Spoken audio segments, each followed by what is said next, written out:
Bought the home last December. Jane Edney had been living there for 7 years and was a protected tenant in the eyes of the law. Last Friday, a court agreement was reached whereby the owner would pay Mrs. Edney $5,000 compensation and she would move out within 3 weeks.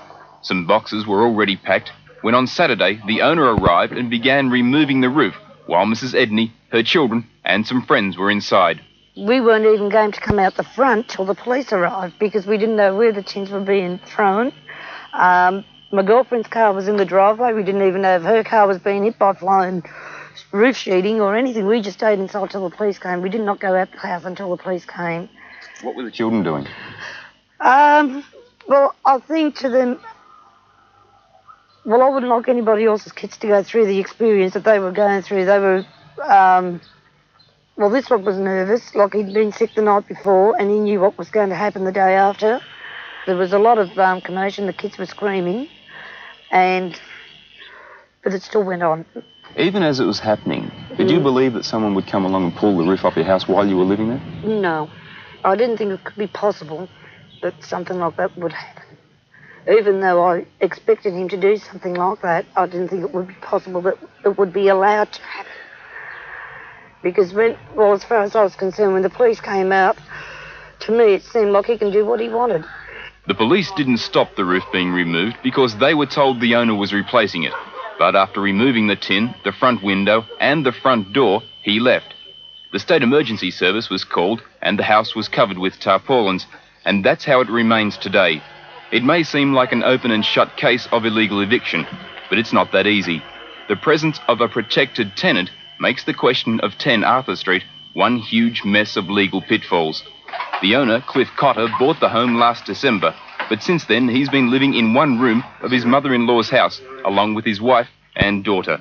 He claims he was simply fixing the roof. She's been complaining that the roof's been leaking.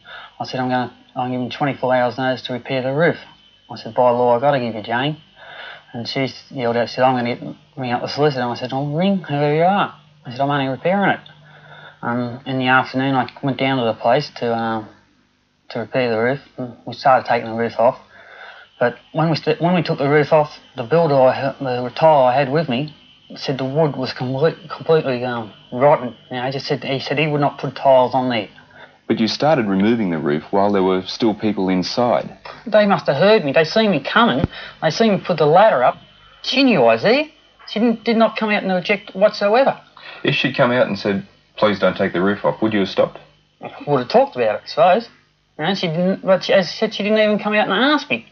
How do you feel about having to pay an extra $5,000 before you can move into your home? If you owned a house, would you pay $5,000 to move in your own house? If you haven't got 5,000 cents? I haven't got 5,000 cents. I own $5,000. At the moment, I don't care. I just couldn't care about the house at the moment. Where does it stand now? Where does it stand? She's got it. We're in this house. As far as we're going, we must stay in the rest of our lives. According to Richard Schmidt of the New South Wales Law Society, the old concept of protected tenants can still cause problems for unwary landlords.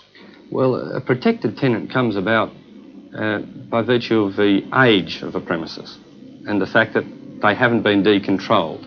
Under the Landlord and Tenant Act, it was brought in in wartime years to stop unscrupulous landlords taking advantage of tenants, and it really doesn't have a place, I believe, in the present society, because tenants' rights can be adequately protected with this existing lease. Well, we've seen examples over the last few months where the tenant has virtual control of the premises because he or she is a protected tenant. Is that the case? Yes. There are grounds on which you can get a protected tenant out, but there's a certain procedure which is complicated, it's technical, and you certainly need to look at that closely. Well, as the lawyer said in the story, the Protected Tenancy Act seems to be at the centre of such problems. We preview the biggest opening ceremony the world has ever seen after this.